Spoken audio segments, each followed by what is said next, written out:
don't believe every single emails that you receive from brands on Amazon. So you may have received some in the past, especially if you sell certain types of brands, and it happens a lot with the brand Crocs. And when I say a lot, not a lot like literally, but it happens quite often that brands, and not brands, people, all right, people that are on listings are actually sending fake cease and desist letters to get people out of the listing. So I'm going to explain to you what you should actually do when you receive a cease and desist letter in the buyer's message. And to be honest, I'm going to be straight up with you. You should always ignore when you receive stuff through the buyer's message, all right? Most of the time when we receive stuff in the buyer's message, it's either people trying to scam you or people trying to get you out of listings. 99% of brands, and not all the brands, okay? But 99% of the brands are not going to contact you through the buyer's message system. Some of them will, but it is really, really rare. It happened to me one time.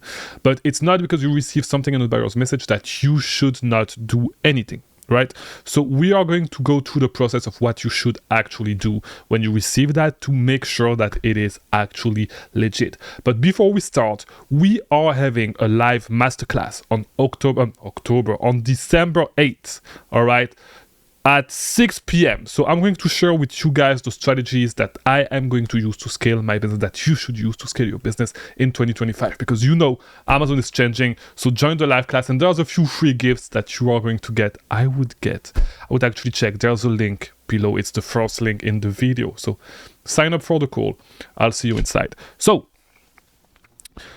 as I said, right, there's a couple of things that you should do. And to be honest, if you received one from Crocs, just know that it's not true, all right? I received one 3 years ago. I received one this year. Again, some of my students received it this year.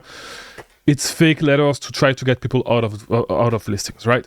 Especially if it gets through the buyer's message. So there's a couple of things that can happen. It's not going to be the only thing. It's either this that is going to happen, or it's going to be some agency, all right, working for brands, and they are not actually working for brands, but they are trying to do stuff to regulate the presence, to try to sign up these brands, right? So it's one of these. So whenever you receive a notice, okay, whether it is a cease and desist letter or like a communication from a brand that looks like a communication from a brand, you should contact the brand immediately, right? To try to figure out do not reply to the buyer's message, because it's a waste of time. Contact the brand. Try to go to the chat, right, on their website, or try to find an official email and send them what you receive and ask them if this is indeed coming from them. If it is indeed coming from them, then stop selling the brand, because you're going to get into some trouble, all right? Because they are going to do some IP complaints, all that stuff. They are eventually going to remove you from the listings. Now, if it is not coming from the brand, then you just keep selling.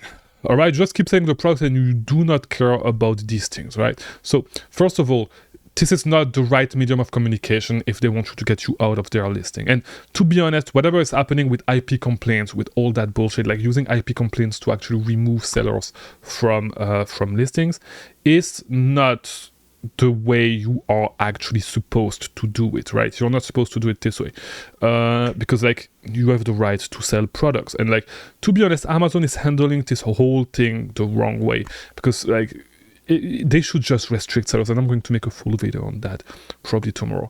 But yeah, like Amazon is handling all this shit the wrong way, and so brands use shady ways to actually remove you from listings, which is like you doing IP complaints while you are actually not infringing on the on the product. So this whole situation could be handled better, but in the meantime, if you receive stuff through the buyer's message, do not just stop buying, do not just stop selling these items. All right, so hope this video was helpful. I'll see you tomorrow for a new video. Watch this video in the meantime.